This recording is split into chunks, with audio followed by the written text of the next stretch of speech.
అమ్మో ఇలా మోరీలే ఉన్నాయి జర్రాట్ల కింద పడుతుంది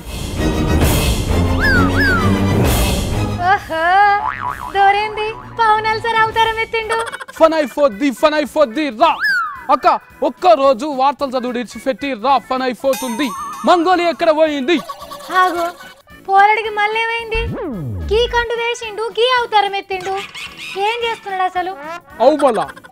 సాఫిత్రక్కకు సత్తిగాడు గుండెపూర్వక నమస్కారాలు తెలియజేసుకుంటున్నాడు ఏంది తమ్మో ఏమో పవనాలు సార్ జిరాక్స్ వల్ల చేస్తున్నావు అది చూస్తుంటే పవనాలు సార్ ఆఫీస్ లెక్కనే కొడుతుంది అక్క ఇప్పుడే ఇంకా ఇడదల కాలేవు కొత్తవి వీటి మీద బొమ్మలు వేపించుకుంటా వచ్చినాక తమ్మి నీకు పవనాలు సార్ ఊనిండా ఏంది ఇలా గట్టుతో పట్టినావు అక్క అది ఖర్చులాల బాట తొవ్వంతా సీకటి చేతిలో బొంబత్తి లేకున్నా కూడా ఒంటిగా పోతున్నా కానీ జేబుల నిండా అగ్గి ఫుల్లలు ఉన్నాయి అయ్యో పక్కకు ప్లాస్టిక్ కవర్లు ఉంటే తలగా పెట్టకపోయినావు తమ్మి చీకట్లు ఎందుకు నడుచుడు అక్క నేను మాట్లాడేటప్పుడు నువ్వు మాట్లాడదు నడిమిట్లా నేను చెప్పిందే వినాలక్క అక్క అందరికంటే ముందుగాల నేను జనసేన పార్టీల షరీక్ అయినా పార్టీ పెట్టి 2 ఏళ్ళు అవుతుంది ఇప్పుడే రిజిస్ట్రేషన్ చేయాలని ఎందుకు అనిపించిందో దొరకు బిట్టిరాక ఆర్తలు చదువులే కాదు జర నెత్తికి ఎక్కించుకోవాలి ఇప్పుడు జనసేన పార్టీ తెలంగాణ పార్టీ అన్నట్టు ఓహో అదా సంగతి ఇక చూసుకో ఫస్ట్ టికెట్ పార్టీలో నాకే ఇమాట వర్గాల కాడ నేనే ఇలా వస్తా ఈ ఎలక్షన్ కమిషన్ వాళ్ళు ఏమో గాని వాళ్ళకంటే ఎక్కువ నువ్వే గుర్తించినావు కదా తమ్మ టికెట్ ఇవ్వమని నీకో సుట్టం నాకో సుట్టం ఒక్కొక్కరికి ఒక్క సుట్టం కాదక్క తప్పు చేసినప్పుడు అందరి సుట్టాలను నెత్తి కొరిగించుకునే సుట్టం చేస్తుంది జనసేన పార్టీ సుట్టం కాదురా నాయన చట్టం అక్క నువ్వు పట్నంలో ఉంటావు కానీ పలకనీకనే వస్తలేరాక పవన్ కళ్యాణ్ సార్ అంటే గెలిచేటాయన గారు గెలిపించటాయన నువ్వెంత మునిగా చెట్టు ఎక్కించినా పవనాలు సారు నీకు టికెట్ ఇయ్యాడు నేను అడిగింది ఏమన్నా బస్ టికెట్ అనుకుంటున్నావు అక్క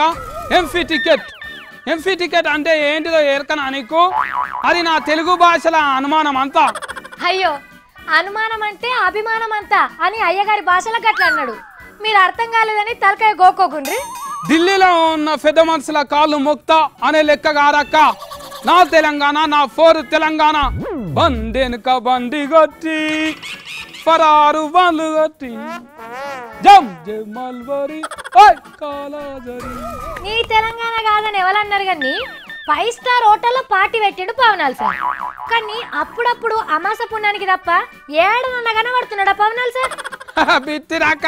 కడుపులో కార్జము నీళ్ళు ఉంటేనే పని చేస్తుంది పవనాలు సార్ కూడా అంతే కష్టమున్నప్పుడు వచ్చి అందరికి కడిగి పారేస్తాడు అబ్బో పార్టీల సభ్యత్వమే ఇయ్యలేదు ఇంకా నీకు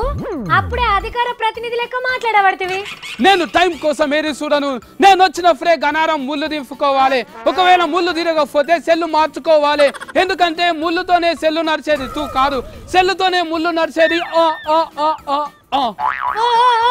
నిదానం తమ్మ నిదానం మనమే మాట్లాడుకుందాం నేను ఏడు కురుకుతలేను సరేనా